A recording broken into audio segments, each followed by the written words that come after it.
جس کے بارے میں حضرت سلمان فارسی رضی اللہ تعالیٰ عنہ نے یہ بیان کیا کہ حضور نے ہمیں یہ خطبہ ارشاد فرمایا شعبان کے آخری دن، فقال، اور فرمایا یا ایھا الناس، اے لوگو، قد اظلکم شہر عظیم، تم پر ایک عظمتوں والا مہینہ سایہ فگن ہو گیا ہے۔ ظل کہتے ہیں سائے کو، اظلکم تم پر سایہ فگن ہو گیا ہے، ایک بہت عظمتوں والا مہینہ۔ اب دیکھیں یہ وہی ہے بات جو انگریزی کے محاورے میں ہے کہ coming events cast their shadows before, آنے والے واقعات کا ایک سایہ سا پہلے سے پڑ جاتا ہے۔ تو ابھی مہینہ شروع نہیں ہوا رمضان مبارک کا، لیکن وہ آیا چاہتا ہے، تو گویا کہ اس کا ایک سایہ پہلے آ گیا ہے، جس کو حضور فرما رہے ہیں کہ تم پر سایہ کر لیا ہے ایک ایسے مہینے میں کہ جو بہت عظمتوں والا ہے۔ شہر مبارک، وہ مہینہ بہت برکتوں والا ہے۔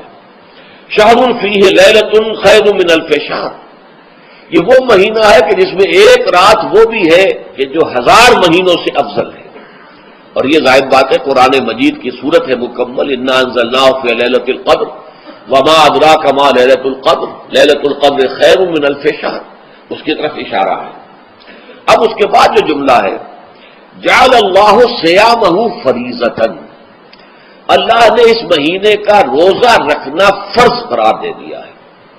وہ قیام اللیل ہی، ایک تو قیام اللیل کے لفظ پر غور کیجیے، اور اس کی راتوں کے دوران کھڑے رہنے کو تطوعاً آزاد مرضی پر چھوڑ دیا ہے۔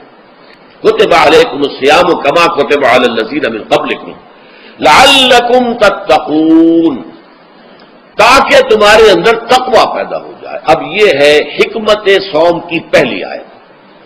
تقوی کسے کہتے ہیں؟ بچنا۔ کس چیز سے بچنا؟ اللہ نے جو چیزیں حرام کی ان سے بچنا، اللہ کے احکام کو توڑنے سے بچنا۔ جب رمضان کا مہینہ وہ ہے کہ جس میں قرآن نازل کیا گیا، اب جو شخص بھی اس مہینے کو پائے اس پر لازم ہے کہ اس کے روزے رکھے۔ ہاں من کان مریضا او علی سفر، جو شخص ہو مریض، بیمار ہو یا سفر پر ہو، فعدۃ من ایام اخر، تو وہ تعداد پوری کر لے دوسرے دنوں میں۔ یرید اللہ بکم اليسر ولا یرید بکم العسر، اللہ تمہارے ساتھ آسانی چاہتا ہے، سختی نہیں چاہتا۔ اچھا روزے کا اس سے تعلق کیا ہے یہ سمجھ لیجیے۔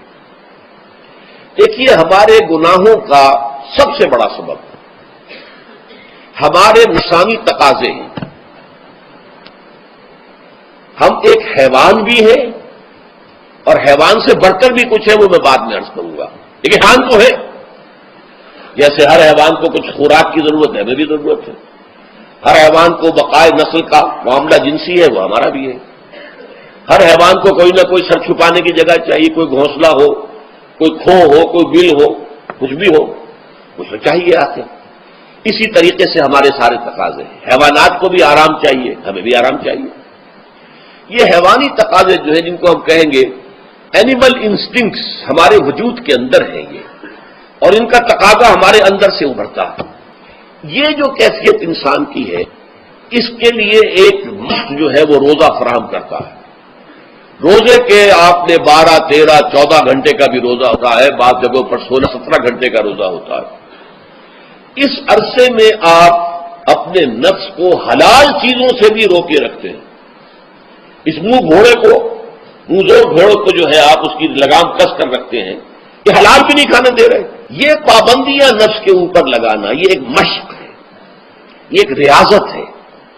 اس ریاضت کا حاصل یہ ہونا چاہیے کہ انسان بقیہ 11 مہینوں میں اپنے آپ کو حرام سے تو بچائے نا۔ یہاں وہ حلال سے رکا ہوا ہے اللہ کے حکم سے، کہ حلال چیز بھی نہیں کھا رہا، دن بھر نہیں پی رہا، دن بھر نہیں اپنی کوئی شہوت پوری کر رہا، دن بھر حلال ذرائع سے بھی، تو اس سے اس کے اندر یہ ایک، اس کو ہم کہیں گے سیلف کنٹرول پیدا ہو جائے، اپنے نفس کو قابو میں کر لے۔ یہ گویا کہ اس کا سب سے پہلا اس روزے کی ریاضت، روزے کی مشق کے حوالے سے یہ اس کی حکمت ہوئی کہ اس سے کے ذریعے سے انسان میں سیلف کنٹرول پیدا ہو رہا ہے، ضبط نفس۔ شہر رمضان الذی انزل فیہ القرآن ھدی للناس وبینات من الھدی والفرقان، یہ قرآن کیا ہے، کیا بنا کر نازل کیا گیا؟ یہ حال ہے یہ لوگوں کے لیے، پوری نوع انسانی کے لیے ہدایت ہے، اور یہ ہدایت بینات کی شکل میں آئی، واضح تعلیمات جن میں کوئی شک و شبے کی گنجائش نہیں، از خود روشن۔ بینہ اسے کہتے ہیں وہ شے جو از خود روشن ہو، جس کو ہم کہتے ہیں کہ آفتاب آمد، دلیل آفتاب۔ جب سورج طلوع ہو گیا تو اپنے وجود پر وہ خود دلیل ہے، اسے کسی اور دلیل سے ثابت کرنے کی ضرورت نہیں ہے، از خود واضح۔ تو بینات من الہدیٰ، جو قرآن کی بنیادی ہدایت ہے وہ بینات پر مشتمل ہے، واضح چیز ہے، جو انسان کے لیے، اس کی فطرت کے لیے جانی پہچانی چیزیں ہیں۔ یہ کوئی باہر کی چیز نہیں آ رہی ہے، اس کے قلب کی گہرائیوں کے اندر یہ سب کچھ موجود ہے، اور اس کی گواہی اس کے قلب کی گہرائیوں سے نکلتی ہے۔ جہاں دیکھنا تقریر کی لذت کے جو اس نے کہا، میں نے یہ جانا کہ کوئی یہی میرے دل میں ہے، اس نے تو میرے اپنی فطرت کی ترجمانی کی ہے۔ والفرقان، بینات من الہدیٰ والفرقان، یہ بینات کا اطلاق فرقان پر بھی ہو رہا ہے، حق و باطل کے اندر فرق کر دینے والی شے۔ بین صورت میں یہ حق ہے، یہ باطل ہے، یہ جائز ہے، یہ ناجائز ہے، یہ غلط ہے، یہ صحیح ہے۔ یہ ہے قرآن مجید کی عظمت کا بیان۔ ان رسول اللہ صلی اللہ علیہ وسلم قال، کہ اللہ کے رسول صلی اللہ علیہ وسلم نے فرمایا، الصیام والقرآن یشفعان للعبد، روزہ اور قرآن بندے کے حق میں شفاعت کریں گے۔ یقول الصیام، روزہ یہ عرض کرے گا اللہ کی جناب میں، اے رب پروردگار، انی منعتہ الطعام والشہوات بالنہار، میں نے تیرے اس بندے کو دن کے دوران کھانے پینے سے اور اپنی شہوت کا تقاضا پورا کرنے سے روکے رکھا، یہ میری وجہ سے روکا رہا، تو میری شفاعت اس کے حق میں قبول فرما، فشفعنی فیہ، میری شفاعت اس کے حق میں قبول فرما۔ ویقول القرآن، قرآن کیا کہے گا، منعہ النوم باللیل، میں نے اسے رات کے وقت سونے سے، نیند سے روکے رکھا، فشفعنی فیہ، تو اس کے حق میں میری شفاعت قبول فرما۔